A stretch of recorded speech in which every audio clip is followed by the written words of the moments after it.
Bonjour à tous et à toutes, je suis très contente de vous retrouver pour ce nouveau cours de grammaire. Alors oui, j'avais annoncé qu'on allait switcher entre un mini-cours et un cours de grammaire, mais là j'ai vraiment pas le temps de m'occuper des mini-cours, j'ai eu pas mal de problèmes avec mon PC, donc je vais me concentrer sur les cours de grammaire. J'ai retrouvé l'usage de mon pouce, voilà, merci à tous ceux qui s'étaient inquiétés. Tout ça pour dire que j'ai déjà commencé, mais comme je vous dis, vu que j'ai des problèmes avec mon PC, c'est assez compliqué. J'ai lancé les exercices, etc. J'ai lancé le blog. Pour le moment, je vous donne pas l'adresse parce que c'est pas fini et ça vaut pas le détour. Mais quand il sera bien en forme, comme je le veux, à ce moment-là, je vous ferai passer l'adresse avec tous les exercices, etc. Et les corriger parce que, bien entendu, c'est pas moi qui vais corriger vos exercices, je vous propose des exercices et je vous proposerai un corrigé, et si vous êtes intéressé, à vous de faire la démarche de vous corriger vous-même. Ça sert à rien de m'envoyer vos exercices que vous auriez fait, je ne les corrigerai pas. Alors aujourd'hui on se retrouve pour un cours de grammaire. Alors j'ai appelé ça cours de grammaire, mais ça va plus être de la conjugaison. En même temps j'ai envie de vous dire qu'en japonais il n'y a pas vraiment de conjugaison. Enfin j'appelle pas ça de la conjugaison. Du coup, je me suis dit que ça irait très bien dans les cours de grammaire et qu'on n'allait pas inventer encore une troisième partie. Donc les cours de grammaire, ce sera tout ce qui sera sémantique, syntaxique, grammatical, et tout ce qui sera vocabulaire sera donc dans les mini-cours. Voilà, c'était une petite mise au point avant de commencer. Avant de commencer de parler des verbes en japonais, je vais vous demander de faire un petit travail chez vous. Oubliez tout ce que vous savez à propos des verbes en français. Un verbe japonais ne va pas du tout fonctionner comme un verbe français. À la rigueur, pour ceux qui ont un certain niveau d'anglais, c'est-à-dire qui ont fait de l'anglais au-delà du lycée, parce qu'au lycée on vous présente l'anglais comme le français, alors que l'anglais ne fonctionne pas du tout comme le français. Ceux qui ont fait de l'anglais plus loin que le lycée, basez-vous sur ça. Pour les autres, juste ne vous basez sur rien, oubliez tout ce que vous savez. Le japonais, le verbe japonais ne se conjugue pas vraiment. Alors il va pas rester toujours le même, ne vous dites pas, voilà. C'est pas du tout ça, il va avoir des aspects temporels, il va pas avoir l'aspect de personne par contre, on va en parler, mais ça fonctionne pas du tout comme en français. Avant de parler de quoi que ce soit, avant de s'amuser à bouger nos verbes, etc., on va se mettre d'accord sur un point. À chaque fois que je vous parlerai de verbes ou que je vous apprendrai un nouveau verbe ou que je sais pas encore qu'est-ce qu'on va faire exactement ensemble, mais à chaque fois qu'un nouveau verbe apparaîtra, il sera sous sa forme neutre. Le verbe japonais va avoir plein de formes. La plupart du temps, je vous le présenterai sous sa forme neutre. Ça va être la forme qu'on va le plus utiliser. Au cours des épisodes, on va voir plein d'autres formes super sympas. Mais vraiment, notre base à nous, ce sera toujours la forme neutre. Pourquoi? C'est la forme la plus courte et c'est la forme dictionnaire tout simplement. Donc on va se baser sur celle-là. En partant de là, on va donc parler du grand principe de base, ça va surtout être le sujet de cette vidéo. On va essayer déjà de se familiariser un petit peu avec les verbes. En japonais, il y a 3 familles de verbes. Ce ne sont pas des groupes comme en français, ce sont des familles de verbes, ok? On va avoir les godan, les ichidan et les verbes irréguliers, qu'on va qualifier d'irréguliers, ok? Pour tout ce qui est des ichidan, ichidan ça veut dire en fait premier palier. Tout simplement. Je vais pas vous expliquer tout de suite pourquoi il y en a un qui s'appelle les ichidan, les premiers paliers, et d'autres qui s'appellent les godan, les 5e paliers. On en parlera bien plus tard parce qu'il faut avoir plein de connaissances sur les verbes pour que j'en vienne à vous expliquer ça. En tout cas, retenez juste qu'il va y avoir ichidan, godan et les irréguliers, tout simplement. Commençons par les ichidan. Les ichidan, c'est ceux que vous allez le plus aimer, ce sont les plus sympas, ce sont ceux qui ne donnent aucune difficulté dans leur transformation. Parce qu'alors, en japonais, le verbe ne va pas se conjuguer, il va se transformer en fonction de ce qu'on veut dire. Il ne se conjuguera jamais avec une personne.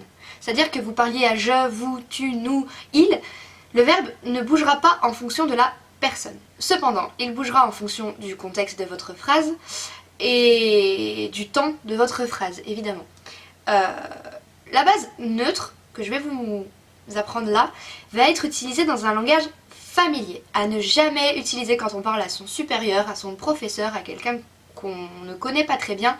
Jamais la forme neutre. On va voir dans cette vidéo quelle forme utiliser, mais pour le moment parlons de la forme neutre, qui est la forme familière, qui est la forme elliptique, c'est-à-dire la forme la plus courte du verbe que l'on peut trouver.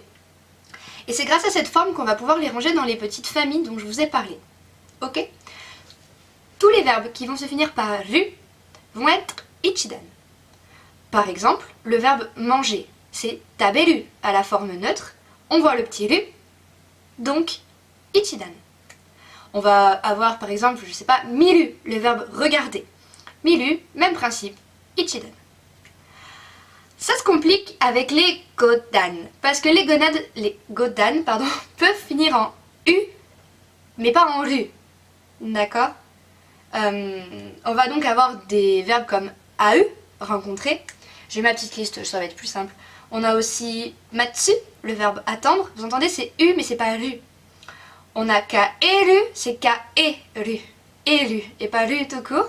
Mais il faut quand même se méfier de certains verbes qui peuvent ressembler à du ichidan et qui vont se retrouver dans du godan. Le mieux, c'est de les apprendre, il n'y a pas de baguette magique.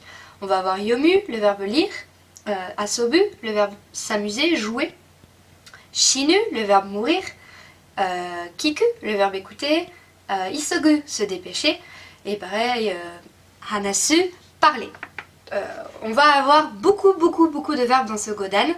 On va en avoir moins dans le ichidan, mais ça va être vraiment nos deux grandes familles. Parce que dans les irréguliers, à notre niveau, et même tout court, il n'y en a pas beaucoup. À notre niveau, il y en a 2. Vraiment, pas de quoi prendre peur. Et puis en règle générale, je crois qu'il n'y en a même pas une dizaine. Donc voilà. Mais à notre niveau de japonais, 2 nous suffisent amplement, parce que c'est 2 qu'on va par contre beaucoup utiliser.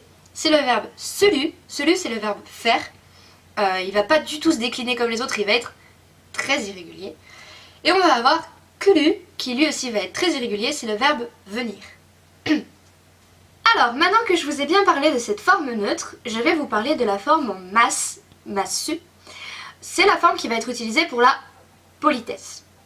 Avec mas, on va pouvoir marquer le temps, ce qu'on ne peut pas faire avec la forme en ru, parce que la forme en ru reste en ru, c'est en ça qu'elle est très informelle. On va donc parler de la forme en mas et de ses déclinaisons. Un verbe du ichidan, souvenez-vous, pardon, ça va être notre miru et notre taberu.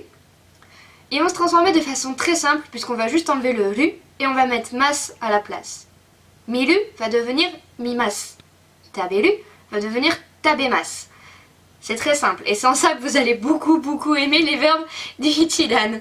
Que dire de plus? La déclinaison en fonction du temps et en fonction de la négation. Attention. Mas sera la forme affirmative présente. Je mange, tabemas. Mais si on dit j'ai mangé, mas devient mashita et ça devient tabe mashita. On enlève toujours le ru, on met toujours mashita. C'est aussi simple que ça. Ça peut être négatif. Je n'ai pas mangé. Aujourd'hui, je n'ai pas mangé. Tabemasen. Ok? Et si vous n'avez pas mangé hier, tabemasen deshita. Tout simplement. C'est aussi simple que ça. Vous n'avez pas regardé la télé hier soir, mimasen deshita. Tout simplement. Vous ne pouvez pas faire plus simple. Venons-en maintenant à nos amis du godan. Ça va être un peu moins sympa qu'avec le ichidan. Parce que pour le godan, il va pas simplement suffire d'enlever la dernière syllabe, on va pas simplement faire tomber le ru et mettre mas derrière, parce que comme vous l'avez compris, déjà ils sont pas tous en ru. Et quand bien même, ça va pas être aussi simple que ça. Je vais vous donner un exemple concret. On a le verbe kaeru, je vous l'avais cité dans la liste tout à l'heure, c'est le verbe rentrer. Kaeru à la forme en mas, ça va être kaerimas. Il y a un ri qui apparaît comme ça, et il appartient à aucune règle, c'est pas dit que tous les verbes en eru vont faire ri. Mas, c'est pas dit. Donc de toute façon, à part l'apprendre, vous n'avez aucune solution. Donc moi, ce que je vous propose et ce que moi je fais, c'est qu'à chaque fois que je rencontre un nouveau verbe, j'apprends 3 de ces formes. J'apprends la forme neutre, la forme en mas et la forme en t. La forme en t, on n'en parlera pas dans cette vidéo parce que vous n'allez pas en avoir besoin tout de suite, mais pas du tout. Mais c'est quand même une forme super importante parce qu'elle va servir à plein d'autres formes en fait. La forme en t va servir au verbe à se greffer à plein d'autres formations verbiales. Du coup c'est super important. Mais on va pas en parler maintenant, on en parlera je pense dans la prochaine vidéo sur les verbes. Pour le moment, il est vraiment important de se familiariser avec la forme en mas et la forme neutre. Je vous donne un autre exemple de ce godan. On va avoir, je sais pas, qu'est-ce que je vous avais donné, yomu, ça va devenir yomi mas. Mais vous pouvez pas deviner que le mu va devenir mi et qu'il va pas tomber lui. Enfin, vous voyez, c'est vraiment important de les apprendre par cœur. Alors ne vous lancez pas dans un apprentissage épique de tous les verbes godan parce que déjà il y en a plein, c'est le plus gros groupe. Et de toute façon il y a plein de verbes qui ne vont pas vous servir tout de suite. Donc vraiment, quand vous en rencontrez un, apprenez-le en forme neutre et en forme en mas. contentez-vous de ça. N'allez pas vous amuser à apprendre des verbes par milliers que vous allez très certainement oublier, voire même jamais utiliser, ça serait vraiment dommage. Et du coup, il nous reste nos 2 irréguliers. Alors là, bon bah ça n'a plus rien à voir, mais ils sont que 2, donc une fois que vous l'avez appris, vous êtes libérés. On a donc suru, qui était notre verbe faire, qui va devenir shimas. Et on avait kuru, notre verbe venir, qui va devenir kimas. Encore une fois, je me suis pas répétée, mais c'est pareil. À partir du moment où vous avez la forme en mas, et la forme en mashta, masen deshta, ça va être la même chose. Votre kuru est devenu kimas. Et bien hier c'était kimashita, si vous l'avez pas fait c'était kimasen, et si c'était hier que vous ne l'avez pas fait c'est kimasen deshita. Tout simplement, vraiment, cette partie-là sur les verbes est extra simple. C'est du Lego, c'est de l'assemblage. Une fois qu'on a compris comment ça fonctionne, on ne peut pas faire plus simple. Du coup, voilà ce qu'il est important de savoir à un niveau débutant, j'ai envie de dire en japonais. Vous n'avez pas besoin d'en savoir plus sur les verbes, c'est déjà une très bonne base. Moi je sais que dans mon apprentissage, on n'a pas commencé par m'apprendre ça. En fait, on m'a juste donné des verbes en masse, et on m'a dit voilà, ça se traduit, donc de temps en temps tu mets masen, de temps en temps tu mets masen deshita. Bon, on m'avait expliqué les contextes pour utiliser ces formes de masse, mais on m'avait jamais dit il y a d'autres formes. Moi je pensais que tous les verbes étaient en masse en fait. Je pensais qu'un verbe c'était tabemas. Tabemas pour moi c'était un verbe. Et pas du tout en fait, tabemas c'est déjà une forme, c'est un verbe à la forme polie. Vu qu'à la forme neutre ça va être tabelu, vous vous en souvenez? Du coup vraiment je pense qu'il est plus malin. Je comprends pas pourquoi on nous a fait cet apprentissage. Alors je suis pas en train de critiquer mon apprentissage parce que enfin, le japonais c'est quand même une langue compliquée et on l'apprend très bien et de manière très efficace, mais ça fait partie des choses que je n'ai pas compris. Je ne comprends toujours pas pourquoi à l'université on fait ce choix là. Je suis pas la seule dans ce cas, j'ai d'autres amis qui étudient dans d'autres universités le japonais également, et alors pas tout le temps, mais souvent les professeurs font le même choix que les miens, c'est-à-dire de ne pas nous dire qu'il y a toutes ces formes et de juste nous apprendre la forme en masse. C'est vraiment un concept que je comprends pas bien en fait. Je comprends pas, pour moi c'est beaucoup plus logique de faire comme ça. J'espère cependant que ça vous a pas embrouillé, pour ceux peut-être qui n'en auraient jamais entendu parler, etc. Si vous avez des questions comme d'habitude, n'hésitez pas. Après, moi aussi je suis en plein apprentissage, donc parfois, si je vous réponds que je sais pas, eh ben c'est que je sais pas. Je préfère vous dire je sais pas plutôt que vous dire quelque chose dont je ne suis pas sûre, parce que je déteste ça, de vous dire quelque chose de pas sûr, ça ne sert à rien, autant rien vous dire. Donc ne vous étonnez pas si vous me posez une question et que je vous dis simplement je ne sais pas, c'est par honnêteté intellectuelle, je vais pas vous inventer quelque chose pour vous faire croire que je sais. Le but de cette chaîne c'est vraiment que vous puissiez vous exprimer en japonais et pas raconter des grosses conneries. Sinon je reprends n'importe quel animé, je vous apprends les dialogues et puis vous pouvez faire semblant de parler japonais.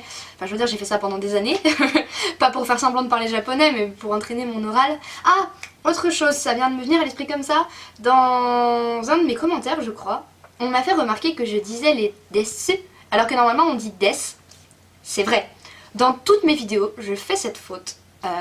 J'ai tendance à dire Ohayo gozaimasu, alors que non, c'est Ohayo gozaimasu. Cependant, les masu, en fait, toutes les formes qui s'écrivent su, mais qui vont se prononcer juste s, vont se prononcer su par les petits enfants. Et moi j'ai un problème, c'est que je regarde énormément de dessins animés pour les enfants en japonais, et du coup j'ai pris ce tic de langage de dire les su, et je sais qu'il faut surtout pas. J'ai regardé Chi Sweet Home, je suis sûre que vous connaissez, c'est le petit chat trop mignon là. Ils parlent tous comme ça, donc sauf les parents, mais vu que quand même à la base c'est Yosei, le petit garçon, le héros, et Chi elle parle comme ça parce que c'est un chaton. C'est affreux, j'ai pris ce tic. Je regarde aussi un autre truc sur YouTube, je vous filerai les liens si ça vous intéresse, c'est Shijimaro. Je l'ai mal dit, non? J'ai un doute là. Shijimaro-kun, je crois que c'est ça. On m'avait donné ces dessins animés là et du coup je les regarde parce qu'ils sont vraiment super bien. Par contre il n'y a pas de sous-titres, hein. C'est vraiment pour ceux qui veulent se plonger à fond dans la langue. Mais du coup faites attention parce que moi je fais ça pour entraîner mon japonais et qu'il soit plus fluide et plus... que l'accent soit meilleur. Mais du coup j'ai pris des tics d'enfant. Je vais essayer de les rectifier au cours de mes vidéos. Merci de me l'avoir souligné. Mais vraiment essayez de pas faire ça du coup. Je sais que c'est un peu l'hôpital qui se fout de la charité, mais il faut pas. Faites-y vraiment attention. Vous allez passer pour un débile si vous dites les su. Mais vraiment hein. Si je dis, je sais pas, sushi desu, à mon âge, je vais passer pour une débile. Vraiment, hein, c'est sushi des. Et je sais que j'ai tendance à dire les su. Donc si jamais vous trouvez que je le dis trop, redites-le moi, soyez hargneux avec moi, secouez-moi jusqu'à que je le dise plus. Je compte sur vous parce que vraiment je suis pas censée le dire. Donc moi aussi je vais faire un effort de mon côté. J'espère que dans cette vidéo je l'ai pas trop dit. Autrement je couperai au montage. Non peut-être pas. Mais j'espère vraiment que j'ai pas trop dit les su parce que c'est vraiment problématique. Autrement cette vidéo... j'ai plus de voix. Autrement cette vidéo est terminée, j'espère qu'elle vous aura éclairé un petit peu sur les verbes. On a vraiment effleuré les verbes, on a vu la base de la base. On rentrera dans le plus vif du sujet dès qu'on attaquera la forme en T. Mais je pense que ce sera pas le prochain cours de grammaire parce que un autre gros morceau du japonais qu'on ne soupçonne souvent pas, c'est les adjectifs. Les adjectifs fonctionnent comme les verbes, enfin vous verrez. Les adjectifs c'est affreux. Quand vous avez compris les adjectifs en japonais, vous avez compris une grosse partie de la langue japonaise. Mais vraiment, c'est un gros morceau. Donc je vais réfléchir à comment vous le simplifier, ou du moins comment vous le présenter en différentes vidéos pour que ce soit pas la cata et que ce soit plutôt fluide et simple. Donc, cette fois je vais y arriver. L'épisode est bel et bien terminé. J'espère que ce cours de grammaire vous aura aidé, vous aura plu. Si c'est le cas, n'hésitez pas à partager la vidéo. C'est vrai que je le dis pas souvent, mais n'hésitez pas.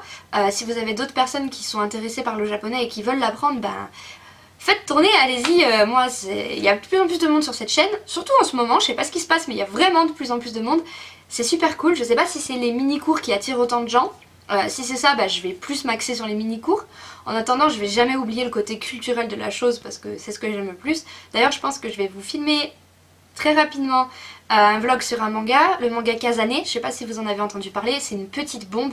Je vais essayer de me procurer le 2 et une fois que j'aurai lu le 2, je vous ferai un article en sachant que le 1 m'a totalement conquis. Donc de base, je suis en amour avec ce manga, mais j'aimerais bien lire le 2, surtout qu'il est sorti depuis un moment maintenant, donc autant que je vous en parle de façon actuelle et que je vous parle pas de quelque chose en disant je sais pas alors que c'est déjà sorti. Bref, terminons une fois pour toutes cette vidéo. Je vous souhaite écoutez, de continuer à vous intéresser au japonais, de continuer à travailler votre japonais, de vous porter bien et moi je vous dis à très bientôt pour une prochaine vidéo. Ciao!